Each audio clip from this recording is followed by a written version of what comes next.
دوای نۆ کابینەی حکومەتی هەرێم هێشتا دروشمەکانی چاکسازی لە دروشمەوە نەبووە بەکردار. کاتێکی شنگاوەکانی چاکسازی دەست پێ دەکات تەنها لەسەر ئاستی چینی خوارەوە چڕ دەبێتەوە و سێکتەرە هەستیارەکانی دیکە کە حیزبە دەسەڵاتدارەکان سوودمەندتیاندا بێدەنگی لێ دەکرێت.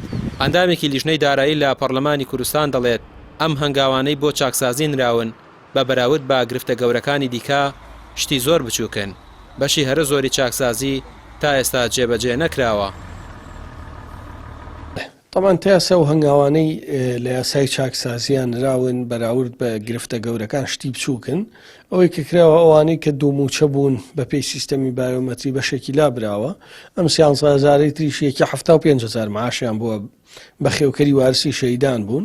بەڵام گرفتە گەورەکە ئەوەیە تا ئێستا 246,000 خانە نشین هەیە تا ئێستا فایلەکانیان جا نەکراوەتەوە چی حەقە و چی ناحەقە. شەهیدانی ساختە ئەوەی بە گەندەڵی کراوە بە شەید ئەویش جا نەکراوەتەوە. پاسەوانیەکان تا ئێستا وەکو خۆیەتی 217,000 پێشمەرگەیە تا ئێستا حەق و ناحەق لە ویشە جا نەکراوەتەوە. بۆ ئەتوانم بڵێم بەشێرە زۆری یاسای چاکسازی تا ئێستا نەچۆتە بواری جێبەجێکردنەوە.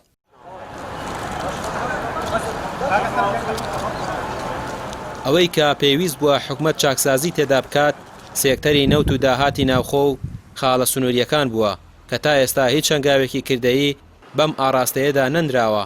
بە بڕوای پەرلەمانتارانیش پێویستە حکومەت پێداچوونەوە با گرێبەستنەوتیەکاندا بکات و کۆتایی بە قاچەخچێتی بهێنێت لە خاڵە سنووریەکان و داهاتی ناوخۆ بۆ ڕای گشتی ئاشکرا بکرێت.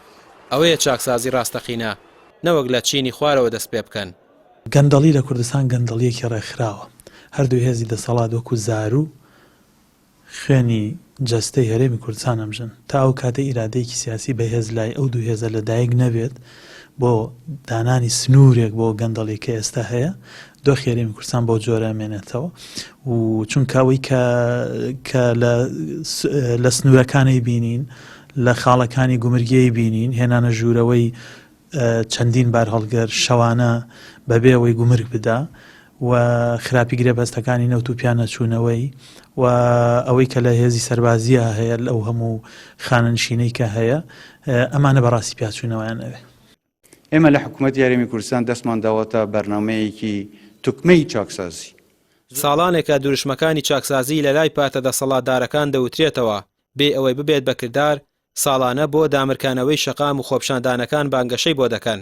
بەڵام لای هەمووان ڕوونە چاکسازی بە قسە نابێت و کردار و ئیرادەی پێویستە کە دەسەڵاتدارانی هەرێم نیانە.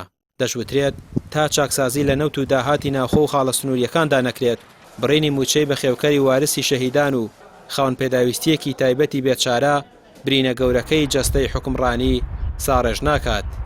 ڕامیار عوسمان، کەناڵی پەیام، سلێمانی.